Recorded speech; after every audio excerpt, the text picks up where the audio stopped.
The spam wars are heating up, Bitcoin Core versus Bitcoin Knots. There's a lot of people out there that think that the change to the op return limit could break Bitcoin and could make it so that there would actually be some real bad problems with illicit material being uploaded into the blockchain and therefore propagated to anybody running a Bitcoin node, which would optically look bad and potentially be illegal in some ways. I'll give a quick little description of what's happening here, and so hopefully that you have a real basic understanding and we can go from there. So there is a built-in filter into Bitcoin Core, which is an implementation of Bitcoin.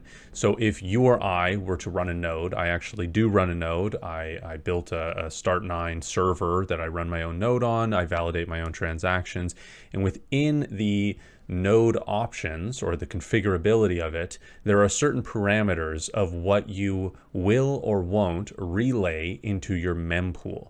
Your mempool is sort of a temporary waiting space, and you take in transactions that people want to send into your mempool. And by being a node on the network, you also relay those transactions to other nodes as well. So there's sort of this communication network that happens.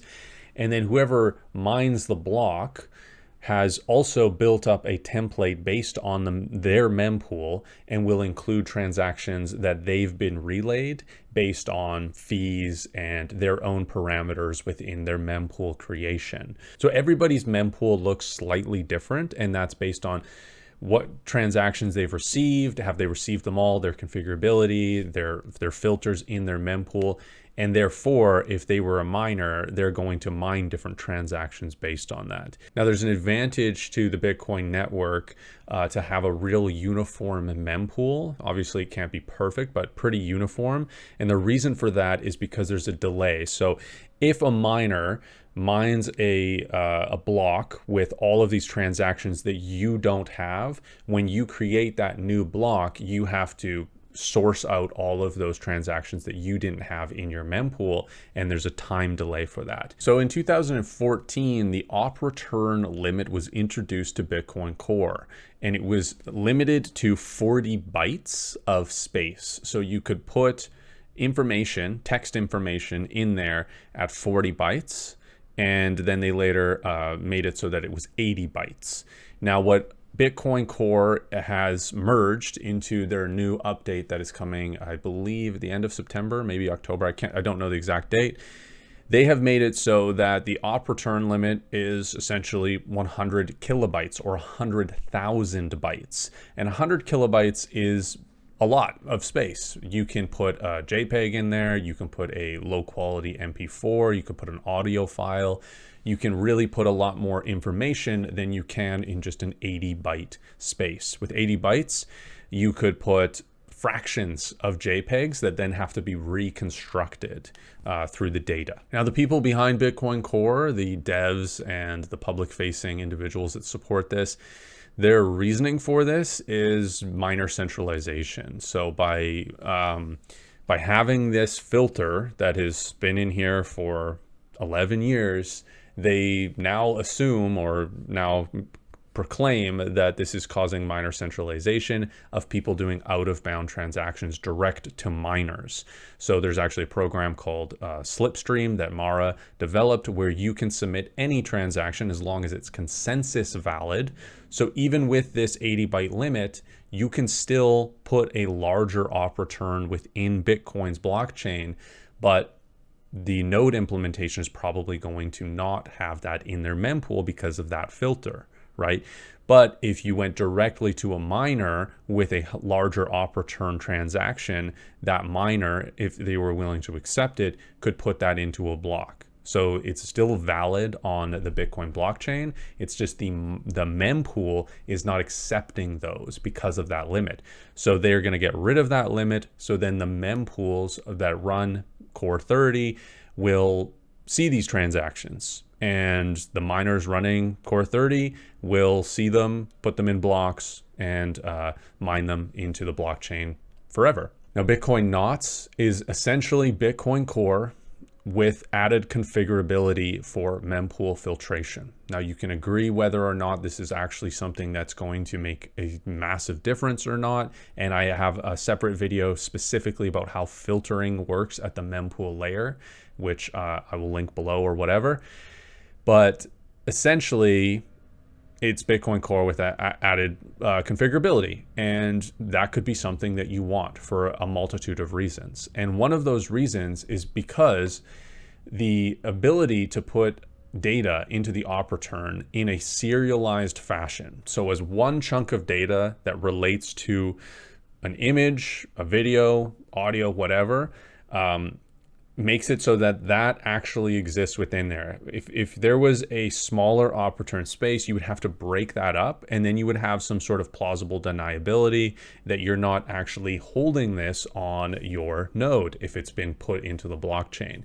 If somebody puts illicit material that is 100 kilobytes in the op return and it gets mined into the blockchain, we're all going to have to store that on our nodes, right?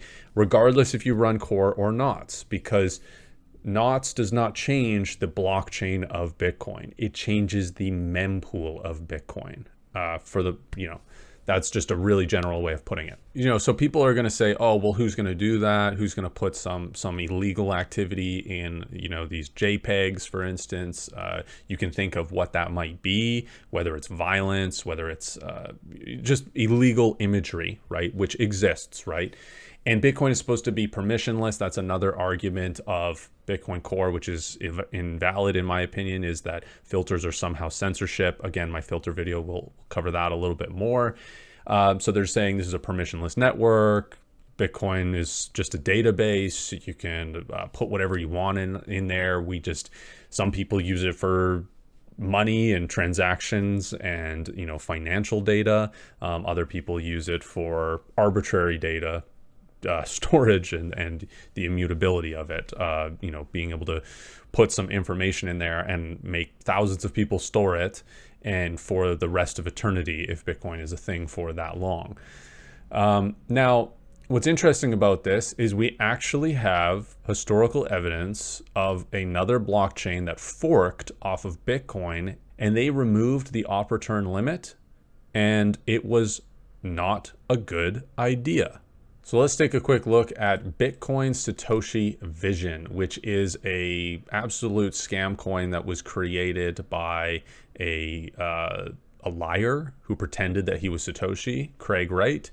And I'll probably get sued for saying he was a liar because he's sued multiple people for saying that. Here we go. So Bitcoin's SV's op return upgrade exploited to store child abuse imagery. Probably the most heinous thing that you could ever try to store in somebody else's database, somebody else's Bitcoin node, right? So a change to BSV protocol has led to child exploitation material being posted to its blockchain. Nchain's Bitcoin SV developer shaders recently came together with developers and miners to lift the op return limits, enabling a single transaction to hold 100 kilobytes, 100,000 bytes of arbitrary data. This is the exact same thing that Core wants to do, as far as I'm concerned. As a result, entire web pages, images, and audio can be stored in one transaction. The upgrade did not require a hard fork, as the parameter could be increased with miners simply agreeing to the limit. So this is not a hard fork, just the same as with Bitcoin. This is just a change to the implementation and to what people see within their mempool. The child exploitation content was found to be uploaded through a transaction processed by MoneyButton, a BSV-specific wallet application. BSV's immutable nature means that the illegal content will remain hosted by the blockchain unless developers agree to undergo a hard fork to roll back the unwanted transactions. See, this is something that destroys Bitcoin. If there's so much illegal activity in there and there's sort of these knock-on effects, again, the knock-on effects could be optical. There could be these news articles written about Bitcoin, and they could say, oh, well, that's just, anybody associated with Bitcoin is dealing with storing whatever, right? The optics start to become hazy when people don't fully understand what's going on here, but they could associate child abuse content with Bitcoin, right? I associate all sorts of terrible things with BSV. This is news to me about BSV. I didn't even need to know how, how bad this was to understand to stay away from this thing. But if I knew about this as well, that would just be one more nail in BSV's coffin. And we don't need any nails. We don't need a coffin for Bitcoin, right? Bitcoin, we want to be alive. We want to, we want it to stay alive forever. We don't ever want to even start assembling a coffin. And this change puts that in jeopardy, I would say. So it's a really good idea to really think deeply about this. Think about what you want the Bitcoin blockchain to hold, and how we can negate that and how we can make it more difficult. We have another post here by Fractal Encrypt. You guys are not going to believe this one. Lop's post about BSV's 1 gigabyte op return limit got me thinking about Grassfed's Bitcoin's recent tweets about the increased limit allowing people to add CSAM to Bitcoin transactions. It seems that immediately upon increasing the op return limit to 100K BSV had their first incident. So, yep. Okay, so here we go. This is essentially the same. There's not any real additional information here.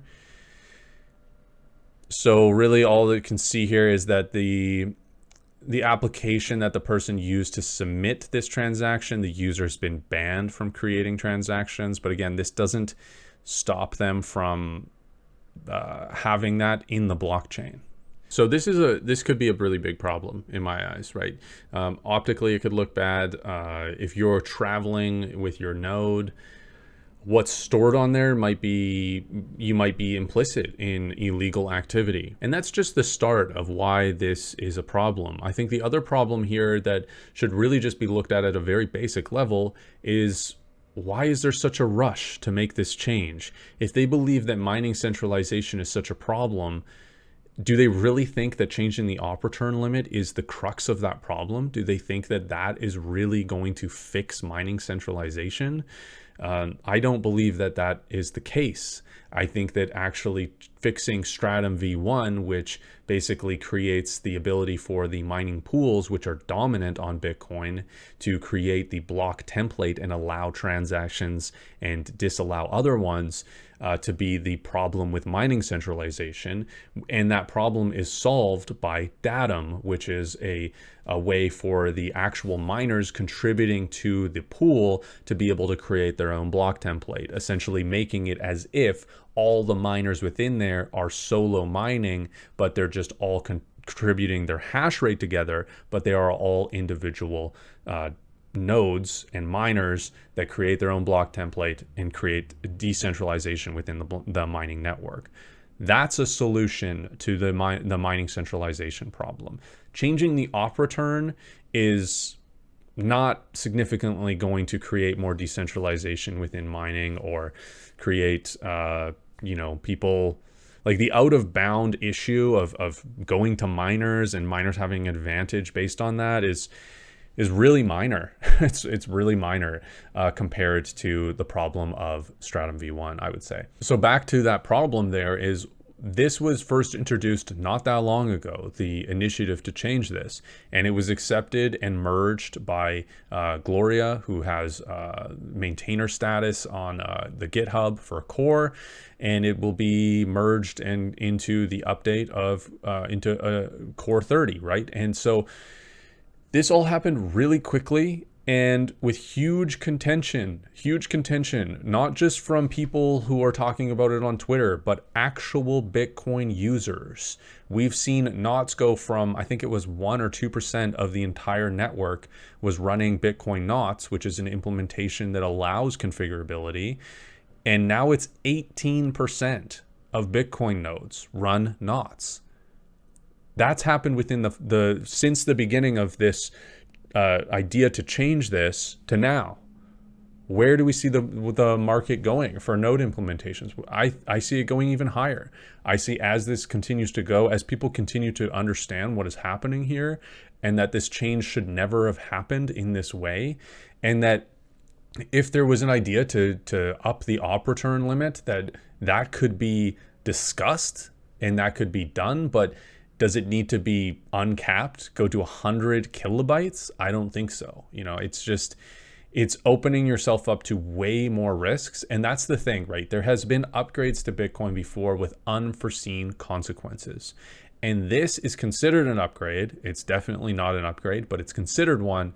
And it has unforeseen circumstances that people are raising the alarm bells at. This directly could contribute to Bitcoin being less adopted over time.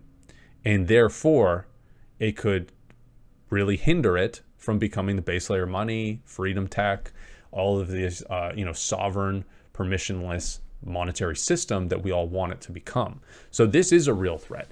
The other thing here too is this is creep. This is mission creep, right? This is the idea that, oh, we can't stop spammers, so we'll just make it easier for them so that everybody has the spam transactions equally, so that there isn't sort of a delay and a favorability to miners that accept them and whatnot, right? So I might not have all of that stuff completely factually 100% accurate, but regardless, this is not the way you deal with this problem, right? This is too much, too fast, too soon, right? This is too much. We need to reevaluate this, and we need to understand that the real threat to Bitcoin right now is not the filter that's been on Bitcoin for 11 years and has been totally fine, but it's this hat. This hat is a threat to Bitcoin. And this beard is a threat to Bitcoin. And this hat as well, honestly. These two things are threats to Bitcoin, in my opinion. There's nothing wrong with being able to have configurability within your own Bitcoin node. It's not going to create a fork. It's not going to create a chain split. It is just allowing you as an individual to be either complicit or to actually take a stand against certain types of transactions that are being relayed to you and that you are relaying to other nodes. And again, I will get more into this in the filter video. And that's about it for my opinion on this subject right now. If you do want to run a node, I have a series showing you how to turn a mini PC into a Bitcoin node. It's around $300 Canadian to fully set it up. It's free to watch. And I also have a coupon code for 5% off of the Start9 plug and play nodes out there that are really, really great hardware. And you can check that out in the link in the description. Thanks everyone for watching. We'll see you on the next episode of Bitcoin, Not Crypto.